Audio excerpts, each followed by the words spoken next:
Hello बच्चों, मैं महेंद्र कुमार एक बार फिर उपस्थित हुए हैं आपके सामने और एक नई वीडियो के साथ। देखिए बच्चों, पिछली प्रश्नावली में हमने पेज नंबर लगभग 9, 10, 11, 12 तक कंप्लीट कर लिए थे। आज भी हम पेज नंबर 12 और 13, कुछ क्वेश्चन 12 पेज के बचे हुए हैं, वो हम करने वाले हैं। और जो आज हम वीडियो बना रहे हैं गणित कक्षा 7 के न्यू पैटर्न पर आधारित है। तो देखिए बच्चों, कुछ क्वेश्चंस मैंने आपके सामने बोर्ड पर लिखे हैं, इनको एक बार समझिए। क्वेश्चन क्या कह रहा है? तालिका में दी गई सूचनाओं तालिका में दी गई सूचनाओं के आधार पर, यानी हमें एक तालिका दी हुई है, वो हमने बोर्ड पर बनाई नहीं है, हम अभी आपको कैमरे में दिखा देंगे। तालिका में दी हुई सूचनाओं के आधार पर निम्नलिखित प्रश्नों के उत्तर सन्निकट मानों के द्वारा दीजिए। हमें प्रत्येक प्रश्न के उत्तर बच्चों सन्निकट मानों के आधार पर देना है। जैसे क्वेश्चन है, इन आंकड़ों के विषय में आपका सामान्य अवलोकन क्या है? एक बार कुछ क्वेश्चन में तो रह तो नहीं गया है। सामान्य अवलोकन क्या है बच्चों? यहाँ पर अवलोकन और आएगा। इन आंकड़ों के विषय में आपका सामान्य अवलोकन क्या है, ये लिखना है। तो चलिए मैं लिख देता हूँ। सामान्य अवलोकन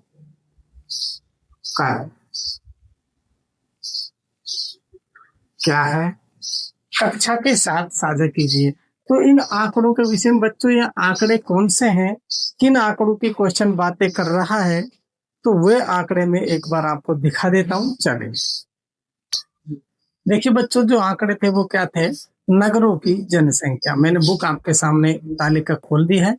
ये जो आंकड़े हैं इस तालिका में दिए हुए हैं, एक तालिका यहाँ तक है और थोड़ी सी इतनी इधर भी लिखी हुई है। तो देखिए इस तालिका में क्या दिया हुआ है।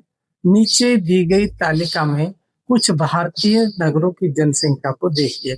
यानी कि हमसे कह रहा है, हमने तालिका में कुछ भारतीय नगर है, मुंबई, नई दिल्ली, बेंगलुरु, हैदराबाद, अहमदाबाद, चेन्नई, इस प्रकार से ये नगर है। इनकी जनसंख्या 2001 में कितनी थी वो इधर लिखी हुई है, और 2011 में जनसंख्या कितनी थी वो इधर लिखी है। अब हमसे क्या कहा गया है इस क्वेश्चन में? तालिका में दी गई सूचनाओं के आधार पर निम्नलिखित प्रश्नों के उत्तर सन्निकट मानों के द्वारा दीजिए। जो मैंने अभी बोर्ड पर आपको क्वेश्चन दिखाया था वही वाला है। अब इसमें क्या दिखाया गया है? इन आंकड़ों के विषय में आपका सामान्य अवलोकन क्या है? तो बच्चों एक बार इसको क्वेश्चनों को यहाँ पर समझ लीजिए, फिर बोर्ड पर करेंगे तो देख लीजिए। इन आंकड़ों के विषय में आपका सामान्य अवलोकन क्या है, कक्षा के साथ साझा कीजिए। तो बच्चों जो हम इन आंकड़ों को देखते हैं, 2001 के आंकड़े और 2011 के आंकड़े, जब हम इन आंकड़ों को देखते हैं तो बच्चों हम देख पा रहे हैं 2001 में जो भी शहर की जनसंख्या है उसमें 2011 में जो जनसंख्या है उसमें काफी वृद्धि होती है। यानी 2001 में देखो, ये मुंबई की जनसंख्या 1,19,00,000 थी, लेकिन अब वृद्धि होकर गई 1,24,00,000 हो गई। यहाँ पर देखिए नई दिल्ली की जनसंख्या पहले 98,000 थी और अब ये 1,10,00,000 हो गई, यहाँ 98,00,000। यानी कि हम जब तालिका को देखते हैं तो सभी आंकड़ों से हमें पता चलता है कि प्रत्येक नगर की जनसंख्या में तेजी से वृद्धि होती है। 2001 से 2001 की अपेक्षा 2011 में प्रत्येक नगर की जनसंख्या में बच्चों तेजी से वृद्धि होती है। यही इसका सामान्य अवलोकन है। अगला क्वेश्चन कह रहा है इसका शीर्षक लिखिए। अब इसका बच्चों शीर्षक क्या हो सकता है? इसका शीर्षक हो सकता है कि जो निम्न तालिका है वो भारतीय शहरों की 2001 और 2011 की जनसंख्या का सामान्य अवलोकन हमें कराती है। तो 2001 और 2011 की जनसंख्या का जो सामान्य अवलोकन है वह इसका शीर्षक हो सकता है। आगे देखिए क्वेश्चन कह रहा है 2011 में पुणे की जनसंख्या कितनी है, 2001 की तुलना में इसमें लगभग कितनी वृद्धि होती है। तो हम बच्चों पुणे शहर की जनसंख्या यहाँ से देखेंगे। ये पुणे शहर दिख रहा होगा, इसमें 2001 में जनसंख्या इतनी थी और 2011 में इतनी है। वृद्धि कितनी होती है बच्चों? हमसे कहा गया सन्निकटन मान का अवलोकन करें। यहाँ पर बच्चों सन्निकटन, ये रहा सन्निकट, यानी कि हमें निकटतम मानों के आधार पर इसका आंसर देना है। तो इनको पहले हम निकटतम करेंगे और फिर वृद्धि निकालेंगे, वो हम अभी आपको बोर्ड पर समझाएंगे। तो ये वाली जनसंख्या एक बार देख लीजिए। आगे क्वेश्चन कह रहा है 2001 और 2011 के बीच में किस नगर की जनसंख्या में सबसे अधिक वृद्धि होती है? तो बच्चों मैंने यहाँ पर लिख लिया है बेंगलुरु, क्योंकि मैंने यहाँ पर जब सभी का अवलोकन किया तो मुझे फिर टाइम लगता है, इसलिए मैंने पहले देख लिया। तो कौन सा है सबसे अधिक वृद्धि जहां पर होती है, वो है बेंगलुरु में सबसे अधिक वृद्धि होती है। इसी प्रकार से हम आगे का क्वेश्चन भी करने वाले हैं। तो चलिए अब हम क्वेश्चन करेंगे बोर्ड पर, ये नगरों की जनसंख्या। देखिए बच्चों, हमारा नेक्स्ट क्वेश्चन है, क्वेश्चन नंबर क्या कहता है, हमने पहले भी पढ़ चुके हैं इस क्वेश्चन को कुछ समय पहले। तो अब देखिए मैं एक बार फिर से पढ़ देता हूँ। इन आंकड़ों के विषय में आपका सामान्य अवलोकन क्या है। अभी जो मैंने आपको बुक में से जो सारणी दिखाई थी, उसमें जितने भी आंकड़े थे, जब हमने उनका अवलोकन किया, जब हमने उनको पढ़ा, जब तब क्या अवलोकन हमें मिला, कक्षा के साथ साझा कीजिए। तो हम किस निष्कर्ष पर पहुंचे, वो निष्कर्ष था इन आंकड़ों का अवलोकन करने पर, जब हमने उन आंकड़ों को पढ़ा यानी अवलोकन किया, तो प्रत्येक शहर की जनसंख्या में 2001 से 2011 तक, जो प्रत्येक शहर की जनसंख्या है उसमें 2001 से 2011 तक तेजी से वृद्धि हुई। हमने प्रत्येक शहर के बारे में जब देखा तो प्रत्येक शहर की जनसंख्या जो 2001 में थी और 2011 तक 11 में जो देखा उसमें तेजी से वृद्धि को दर्शाती है। प्रत्येक जो पूरी सारणी वो जनसंख्या वृद्धि को दर्शाती है। अब क्वेश्चन क्या कहता है, उपयुक्त तालिका के लिए उपयुक्त शीर्षक लिखिए। तो बच्चों इसका जो उपयुक्त शीर्षक होगा वो मैं लिख देता हूँ। क्या शीर्षक हो जाएगा इसका देखिए बच्चों, यानी कि शीर्षक कहते हैं ये जो तालिका हमें मुख्य संकेत क्या देना चाहती है। जो तालिका वो हमें देना चाहती है भारतीय शहरों भारतीय शहरों की 2001 से 2011 तक जनसंख्या का सामान्य अवलोकन। कौन सा बच्चों, सामान्य अवलोकन। इसका बच्चों शीर्षक क्या हो जाएगा, भारतीय शहरों की 2001 से 2011 तक जनसंख्या का सामान्य अवलोकन इसका शीर्षक हो सकता है। इसका शीर्षक हो सकता है तो इसका शीर्षक क्या हो सकता है बच्चों, भारतीय शहरों की 2001 से 2011 तक की जनसंख्या का जो सामान्य अवलोकन है वो इसका उचित शीर्षक हो सकता है। और यहाँ पर हमने जो अवलोकन किया तो इससे हमें क्या मिला, 2001 से 2011 तक प्रत्येक शहर की जनसंख्या में तेजी से वृद्धि हमें सभी आंकड़े प्रदर्शित कर रहे थे। तो चलिए अब हम क्वेश्चन नंबर 1 हो गया, 2 हो गया, चलते हैं क्वेश्चन नंबर 3 पर। देखिए बच्चों हमारा क्वेश्चन नंबर 3 क्या कहता है, 2011 में पुणे की जनसंख्या कितनी है। 2011 में बच्चों सारणी में मैंने अभी कुछ समय पहले आपको बताया था, 2011 में पुणे की जनसंख्या है 31,15,431 और 2001 में जो पुणे की जनसंख्या है वह है अपने पास 25,38,473। तो बच्चों हमें सन्निकटन मान हमसे कहा गया था क्वेश्चन में, सन्निकटन यानी निकटतम मान हमें लेके आने हैं।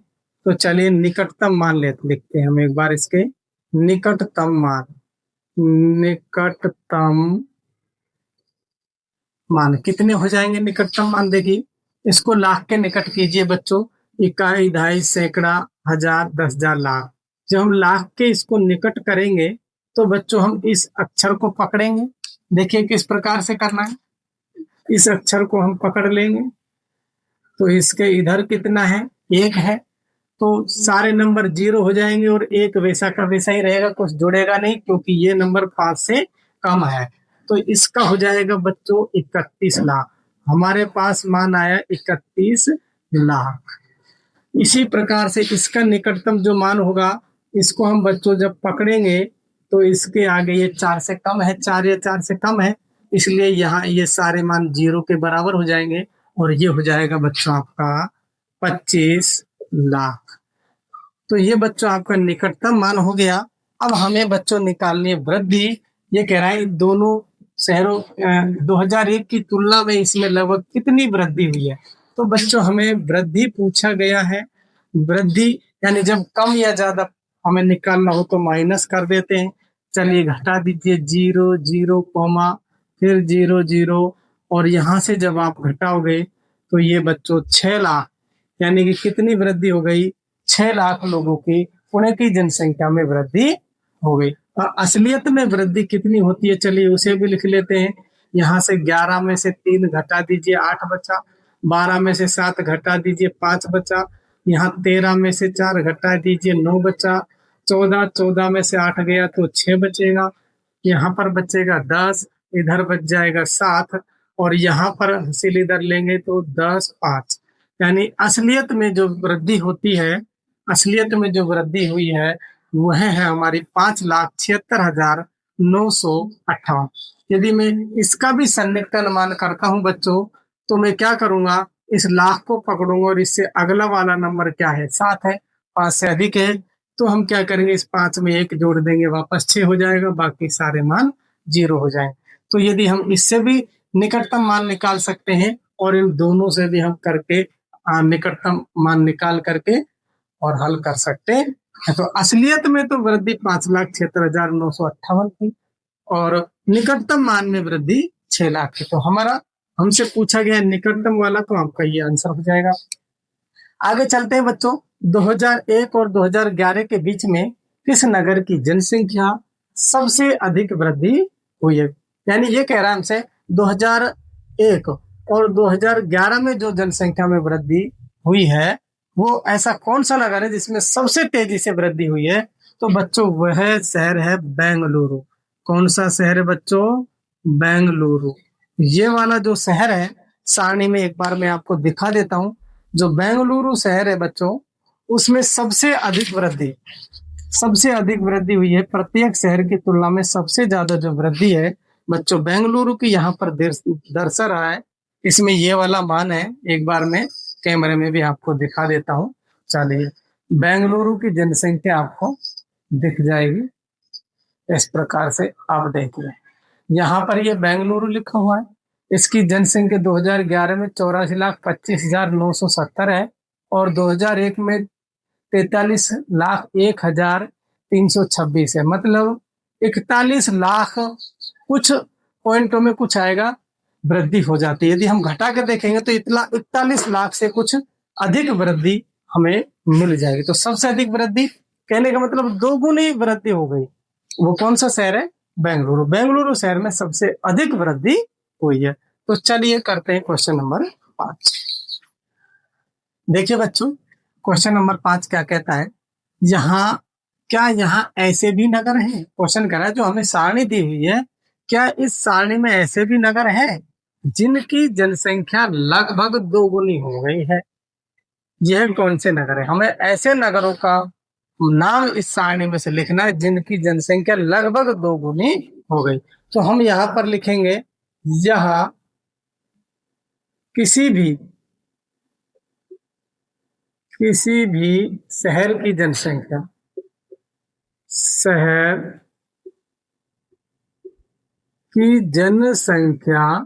वास्तव में दुगनी नहीं है, वास्तव में दुगुनी नहीं है, दुगुनी नहीं है, लेकिन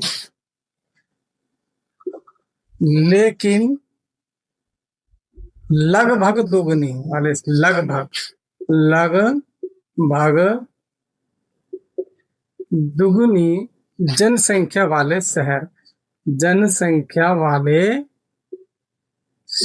हमें लिखने हैं। वास्तव में तो किसी भी शहर की जनसंख्या 2 गुनी नहीं है, लेकिन लगभग दो गुनी कौन कौन से शहरों की जनसंख्या है, तो मैं सारणी में से लिख देता हूँ। एक तो है बेंगलुरु,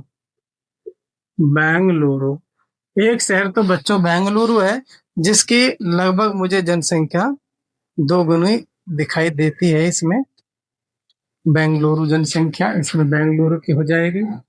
दूसरा जो नाम आता है बच्चों हैदराबाद, इसकी जनसंख्या भी लगभग 2 गुनी है। और तीसरा जो नाम आता है सूरत, तीसरा नाम बच्चों आता है आपका सूरत, और चौथा आता है वडोदरा। वो वडोदरा, ये वाले जो शहर हैं, बेंगलुरु, हैदराबाद, सूरत और वडोदरा। चलिए इन नामों को मैं इधर ही लिख देता हूँ बच्चों, जो आपको एक साथ देखने में दिक्कत नहीं आएगी। सूरत और दूसरा हो जाता है वडोदरा। ये आपके दो शहर है, इसको मैं यहाँ से हटा देता हूँ। ये चार शहरों में मुझे लगभग दो गुनी जनसंख्या, यथार्थ रूप में दो गुनी नहीं है, लेकिन लगभग दो गुनी वृद्धि हो जाती है।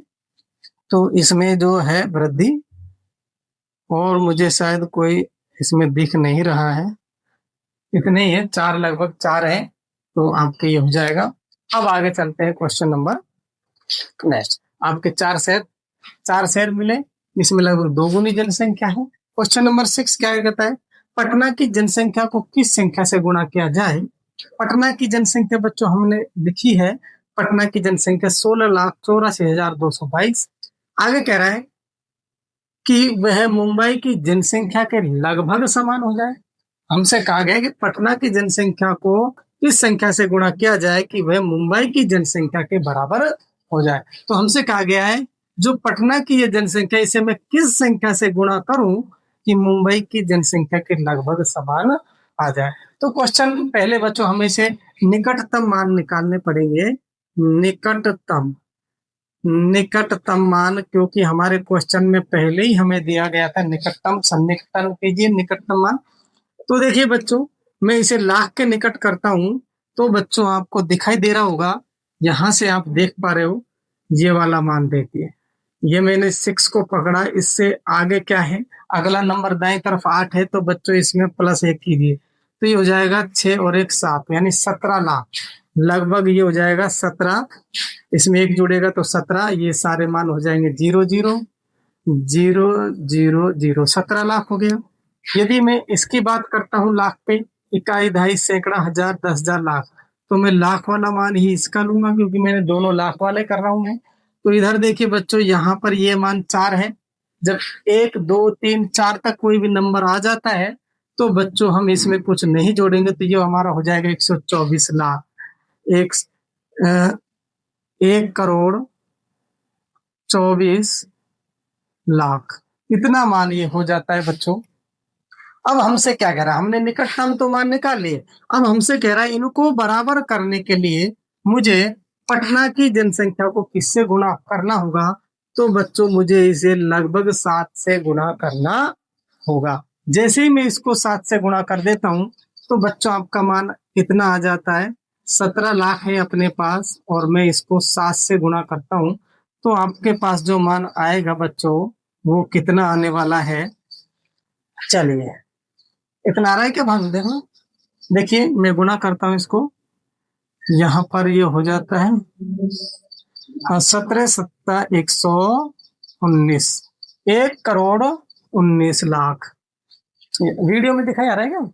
तो देखिए बच्चों, क्योंकि मैं देख रहा हूँ, हो सकता है नीचे ना दिखाई दे, इसलिए मैं देख रहा हूँ, भाई वीडियो में आना चाहिए, बच्चों को दिखाई दे जिस वजह से। तो देखिए, यदि मैं इसको 8 से गुणा करता हूँ, तो फिर 8 से मल्टीप्लाई करने में शायद मान ज्यादा हो जाएगा। 8 से करें तो कितना हो जाएगा, देख लेते हैं एक बार चेक करके, 8 से भी आओ चेक करके देख लेते हैं। 8 से गुणा कीजिए, 0 0 0 0 0, 8 7 56, 8 एकम 8 और 5 13।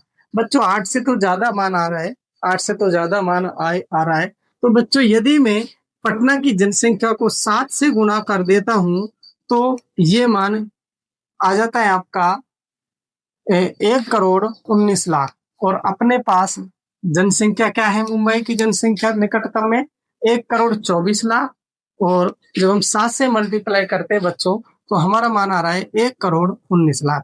कहने का मतलब लगभग निकटतम तो समान आ ही रहा है।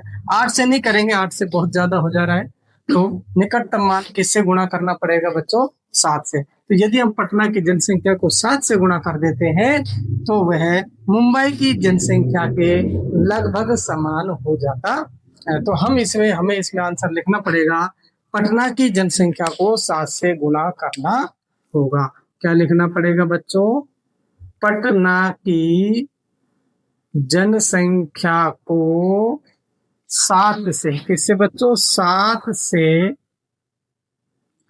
गुणा करना होगा।